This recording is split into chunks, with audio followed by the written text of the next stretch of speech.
Gilberto, you are back in Brownsville. You're running GBEC. How are you settling in?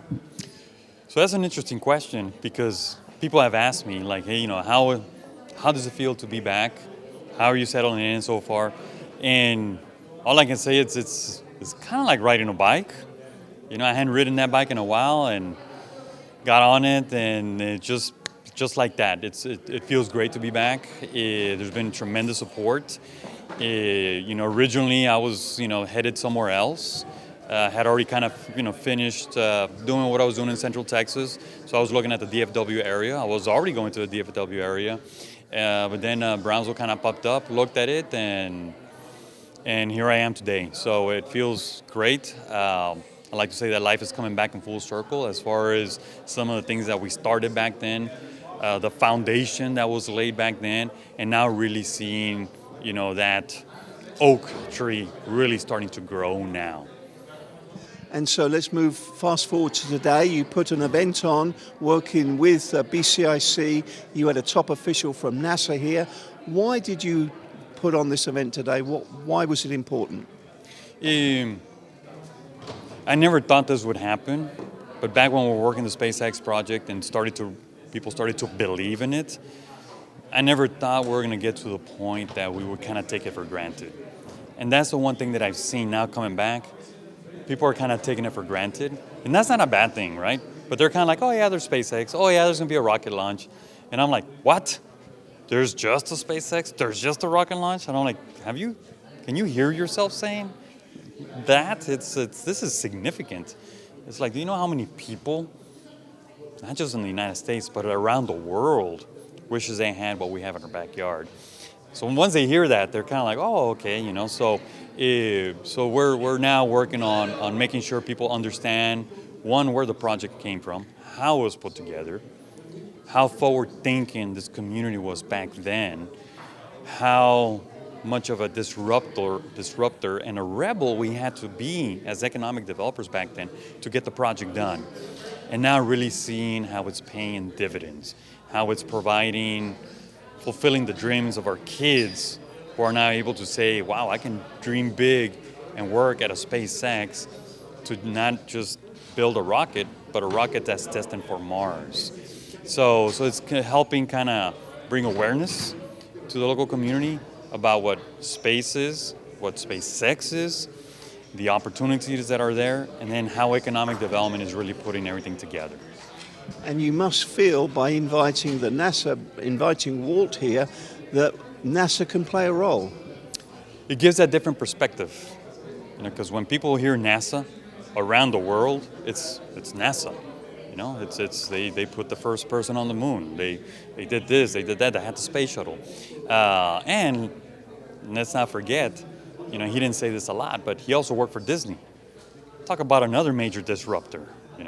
Building something from scratch. So again, just bringing that kind of a high caliber person to come in and talk about and really point out the advantages that a Brownsville, Texas, that a Rio Grande Valley has today that did not have back then. And for somebody like him to come in and say, you have no idea what 10 years from now this place is going to look like. And you said similar remarks yourself in your intro today. You spoke about who could have imagined this when you were doing your initial work, the preliminary work with SpaceX, with Elon Musk. No one could have imagined where we're at today. That was a fascinating glimpse back, a trip down memory lane, probably for you, but for the audience as well. What a transformation we've seen. It's back then, we knew we were onto something, but it was a risk. We put our necks on the line and we said, we're going to go with this company. It was still somewhat of a startup back then, but the vision, we captured the vision. So now today, it's a different story. The company's here. They're building the rockets. It's not a matter of if, but it's when they get to Mars. And that work is being done today. However, now it's creating a different vision. 10 years from now, what are we going to be doing? So that vision now is now it's not about getting there, it's about what are we going to do when we're there. So that's what we're doing now, to start capturing those companies, developing those skill sets that'll help build a colony on another planet.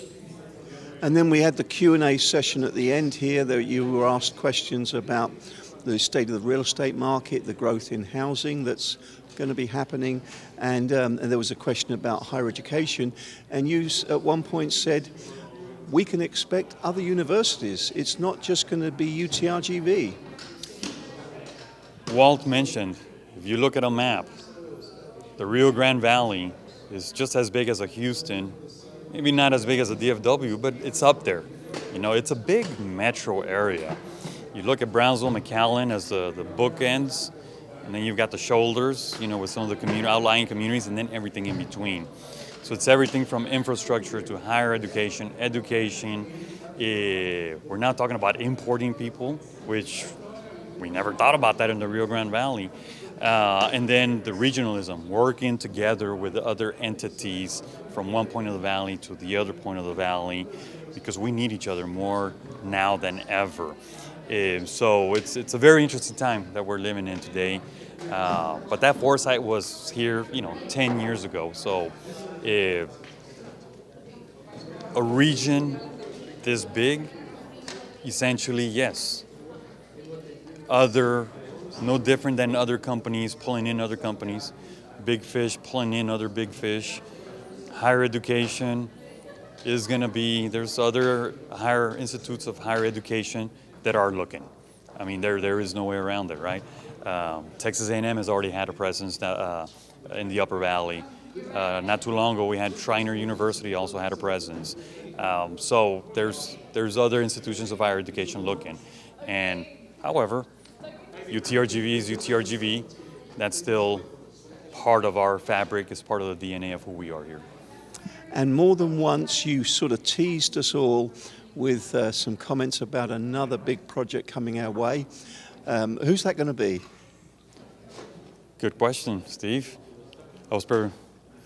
I should be prepared for a question like that, but I will tell you that we do have our top 3 projects right now are combined. We're looking at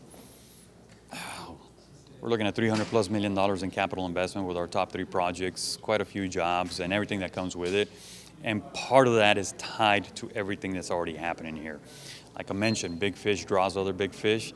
We're there, and that's just what's happening right now. And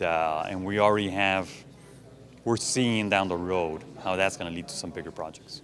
And like you also said, you just cannot build the industrial space fast enough. The demand is there. You just need more warehouses, more distribution centers, more manufacturing space. Yeah, and that's not just us. I think across the Rio Grande Valley, we're seeing that there's now a lack of industrial space. I don't want to speak on behalf of other communities, but we're seeing it. We're seeing it because people are calling us.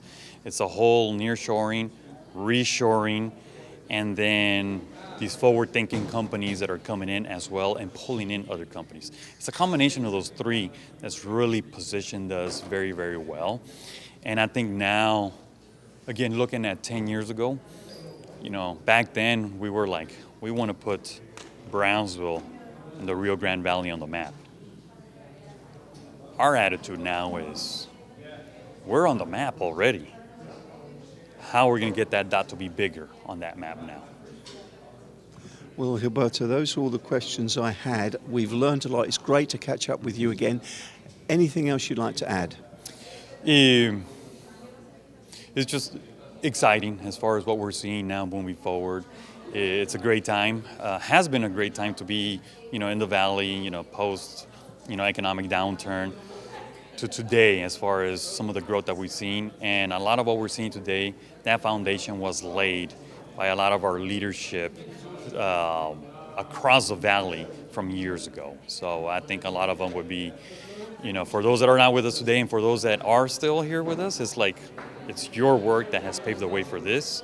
And now we have a newer generation that's helping us take it to a different level.